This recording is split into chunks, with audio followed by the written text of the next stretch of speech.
नमस्कार, मैं हूं शिल्पी सेन और आप देख रहे हैं नवोदय प्लस टाइम्स। आइए डालते हैं नजर आज की इस खबर पर। इन दिनों जनपद ललितपुर में शिक्षा विभाग ने एक अच्छी पहल की शुरुआत की है, जिसमें ग्रामीण अंचलों में मोहल्ला क्लास चलाकर बच्चों की शिक्षा में निरंतर सुधार किया जा रहा है। आपको बताते चलें कि कोरोना काल से बंद पड़े स्कूलों के कारण बच्चों की पढ़ाई प्रभावित हो रही है। तो वहीं जिन बच्चों के पास एंड्रॉयड मोबाइल या स्मार्ट टीवी हैं, तो ऐसे बच्चे तो ऑनलाइन अपनी पढ़ाई कर पा रहे हैं, किंतु एक तबका ऐसा भी है जो गरीब है, जिनके पास यह संसाधन नहीं हैं। इससे उन बच्चों की पढ़ाई काफ़ी प्रभावित हो रही थी। इसी उद्देश्य को सार्थक करने के इरादे से बीएसए ललितपुर राम प्रवेश ने एक अच्छी पहल की शुरुआत करते हुए परिषदीय विद्यालय के ग्रामीण अंचलों के बच्चों को पढ़ाने के लिए मोहल्ला क्लासेस की शुरुआत की है, जहां शिक्षक ग्रामीण अंचलों के मोहल्लों में जा जाकर बच्चों की कक्षाएं लगाकर उन्हें पढ़ाने का काम कर रहे हैं। बीएसए ललितपुर राम प्रवेश द्वारा उठाए गए इस सराहनीय कदम की हकीकत को जानने के लिए आज हमारे चैनल नवोदय प्लस टाइम्स के ललितपुर ब्यूरो नासिर मीडिया ने जनपद ललितपुर के ब्लॉक जखौरा के ग्राम पटौरा कला में जाकर ज़मीनी हकीकत को जाना, देखा और परखा तो सब कुछ दुरुस्त नज़र आया। जहां वाकई में शिक्षक बच्चों को मोहल्लों में क्लास लगाकर पढ़ाते हुए नजर आए।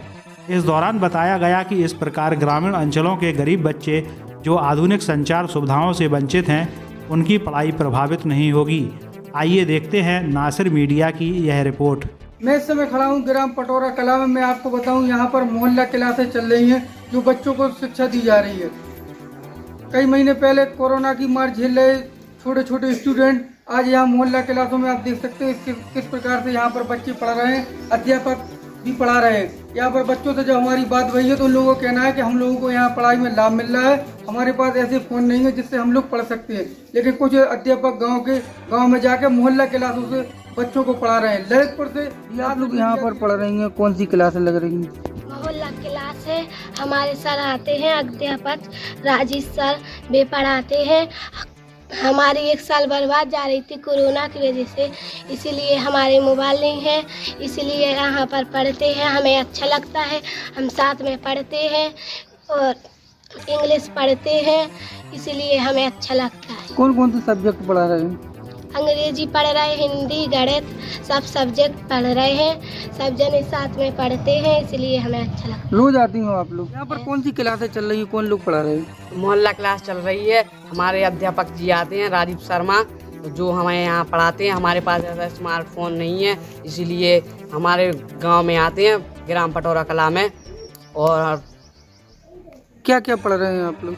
हम लोग मीनिंग सीख रहे हैं, हिस्ट्री की किताब भी पढ़ रहे हैं, ऐसे बहुत सारे भी पढ़ रहे हैं।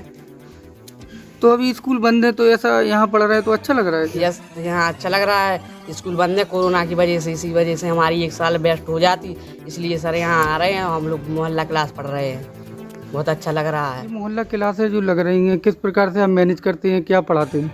हम यहाँ बेसिक्स पढ़ा रहे हैं, क्योंकि बहुत दिनों से स्कूल बंद चल रहे हैं। तो पहले जो उनका पूर्व ज्ञान था उसी को जोड़ रहे हैं पूर्व ज्ञान से बच्चों को, और बच्चों को सरल सरल से मीनिंग सिखा रहे हैं। अभी तक हम कम से कम नहीं तो 250 के करीब मीनिंग वर्ड पावर इंक्रीज कर चुके हैं बच्चों की।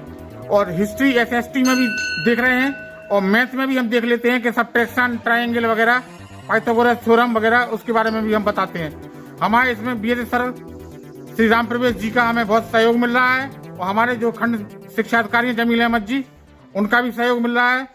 इसलिए हम यहाँ पे मोहल्ला क्लास चला रहे हैं, जिससे कि हमारे बच्चों को कुछ भूले नहीं, डिके नहीं हो, उनकी नॉलेज हो, डिके नहीं हो। इस वजह से हम प्रयास कर रहे हैं कि हमारे बच्चे उसी लाइन में अधिगम स्तर उनका ऊंचा रहे। और हमें जो हस्त पुस्तकें दी गई हैं शासन द्वारा, एक तो दी गई है आधारशिला, एक दूसरी दी गई है ध्यानाकर्षण, तीसरी दी गई है शिक्षक संदर्भ का। उसमें जो आधारशिला है उसमें बेसिक्स का ज्ञान बताया गया है, कक्षा 1 से 2 का, भाषा और गणित का, उसमें प्रेरणा सूची वगैरह कही है। और सरकार की मुख्य प्राथमिकता है मिशन प्रेरणा को लागू करना। और दूसरी जो ध्यानाकर्षण पुस्तिका दी गई है वो कक्षा 3 से लेकर 8 तक है, और उसमें हमें शब्द दिए गए हैं जैसे erect, experience, reflection, application, consolidation. और हमें दिया गया है दीक्षा ऐप। दीक्षा ऐप इसलिए दिया गया है क्योंकि दीक्षा का फुल फॉर्म है डिजिटल नॉलेज शेयरिंग। इसी तरीके से हमें जो भी टीचिंग प्लान है, लेसन प्लान है, हम बच्चों की मदद से ही बनाते हैं और बच्चों को सिखाने का भरपूर प्रयास कर रहे हैं कि बच्चे हमारे उसी स्तर पे आ जाए। कोरोना की तेजी के कारण बहुत से बच्चों के पास एंड्रॉयड फोन नहीं है, तो हम यहाँ आ जाते हैं रोज, तो 2 घंटे बच्चों को पढ़ा देते हैं। क्या रिस्पॉन्स मिल रहा है बच्चों हमें अच्छा रिस्पॉन्स मिल रहा है। बच्चे 50 से 70% तक बच्चों को लाभ मिल रहा है। को? मोहल्ला क्लास लग रही है, उसमें बच्चों को कितना लाभ हो रहा है सर? प्रदेश जनपद के जो परिषदीय विद्यालय में अध्ययनरत बच्चे हैं, उसमें से काफ़ी मात्रा में ऐसे बच्चे हैं जिनके घर में स्मार्ट टीवी या स्मार्ट मोबाइल नहीं है, जिससे वो घर पे दूरस्थ शिक्षा के माध्यम से शिक्षा ग्रहण कर सकें। तो एक पहल के रूप में ऐसे बच्चों को मोहल्ला क्लास के लिए अध्यापकों को प्रेरित किया गया है कि छोटे छोटे समूह में गांव में जाके बच्चों को एकत्रित करके पढ़ाएं। तो ये इस मुहिम के तहत कई सारे विद्यालयों के अध्यापक तो मोहल्ला क्लास का इस समय संचालन कर रहे हैं। और कुछ ऐसे भी बच्चे हैं जो विद्यालय आ जा रहे हैं, तो छोटे समूह में टीचर उनको भी होमवर्क देने और चेक करने का काम, फिर उनको रोटेट कर दे रहे हैं, अगले दिन उनका होमवर्क कर रहे हैं, चेक कर रहे हैं और फिर नया वर्क देते हैं। तो ये एक अच्छी पहल है उन बच्चों के लिए जो अभी तक ऑनलाइन शिक्षा से वंचित थे। धन्यवाद। अगर अभी तक आपने हमारे चैनल को सब्सक्राइब नहीं किया है तो कृपया अब कर दीजिए। लेटेस्ट न्यूज़ के नोटिफिकेशन के लिए बेल आइकन पर क्लिक कीजिए।